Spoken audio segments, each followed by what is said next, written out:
Good evening, Dr. Naik.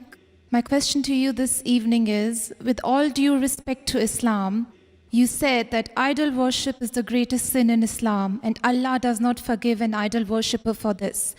But what about people who have been born into families of religions other than Islam?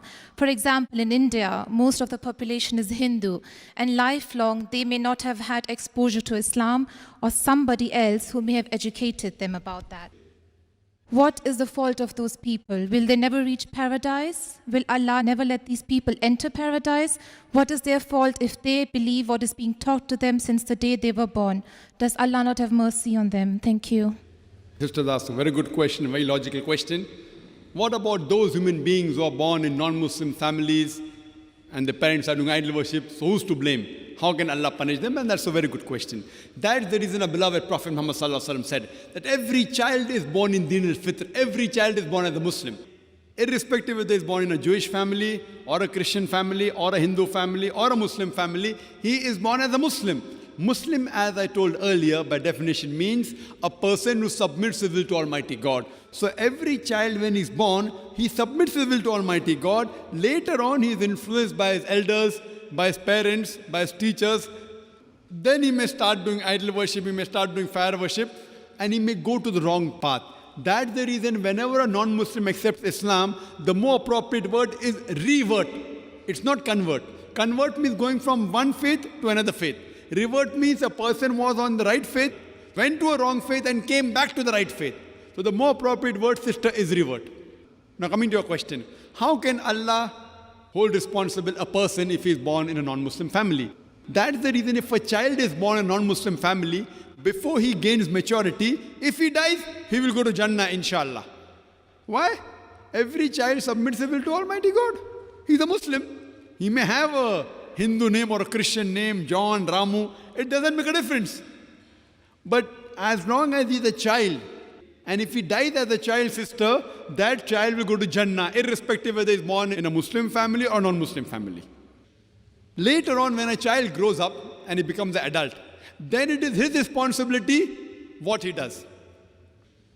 That's the reason if a child commits a crime, the court is lenient. When he becomes an adult, then he cannot say that my father taught me to rob, therefore I'm robbing. If a child grows up at the age of 22, and if the police catches him after robbing, he cannot say that my father taught me to rob, therefore I'm robbing. Will the judge let him go? If he's a child at the age of 5, the judge may say, fine, he's a child, he hasn't attained maturity. But once he becomes an adult, and then if that adult tells the judge that I'm robbing because my father taught me to rob, he will not be excused. Everyone is responsible for his or her own deed. Now, once a person becomes an adult, it's the duty of that adult to find the truth. It's the duty of us Muslims to convey the message to the non-Muslim.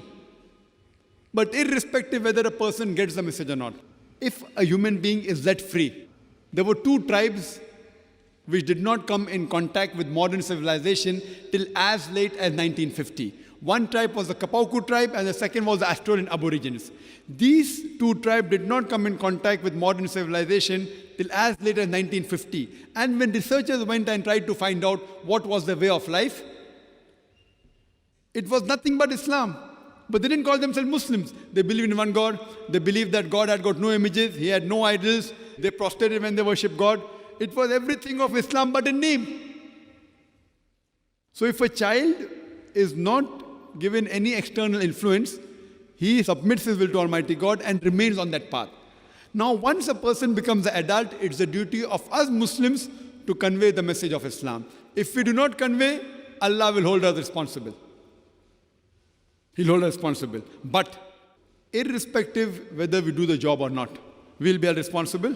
But Allah says in the Quran, in Surah Fussilat, chapter number 41, verse number 53, Sanurihim ayatina fil afaqi wa fi anfusihim hatta yatabayyana annahu al-haq. That soon we shall show them our signs in the furthest regions of the horizons and into their soul until it is clear to them that this is the truth. Allah has taken upon himself that he will directly convey this message to every human being himself. So if a Muslim does his job or not, whether we have good examples or bad examples, Allah will directly put in the heart of every human being, whether Muslim or non-Muslim, about the truth about one God. So once the message comes, that human being may follow, may not follow. He may not follow thinking that if I accept Islam, I may have to give up the things which I like, I may have to give up my alcoholism, I may have to give up dating and dancing and, whatever thing which is haram in Islam. He may not accept the message. Then he is responsible. Similarly, if the father teaches him something wrong, to rob, it's his duty to realize that robbing is haram. It's a sin. It's a thing which is wrong. He cannot go and tell the judge that because my father taught, therefore I'm robbing. Similarly, here when Allah directly puts the message into the heart of every human being about the haqq, about the oneness of God, and that idol worship is prohibited, yet if the individual continues, he or she is responsible. So on the day of judgment, therefore Allah says that no non-Muslim will ever object to the justice of Allah. Because your organs will give witness about you. Your eyes, your hands will speak about you. So on the day of judgment, even those people who will be put in hell, they will never object to the justice of Allah subhanahu wa ta'ala. What they will say, please give us one more chance, and Allah will say it's too late. There are many chances given in this world, but you live only once in this world. So on the day of judgment, no non-Muslim, no human being, even if he's put in hell, will ever object to the justice of Allah. He'll only say that please forgive me, and it will be too late. Whatever is there in this world, as Allah says in Surah Mulk chapter 6 and verse number 2, is a test for the hereafter. Hope that answers the question, sister.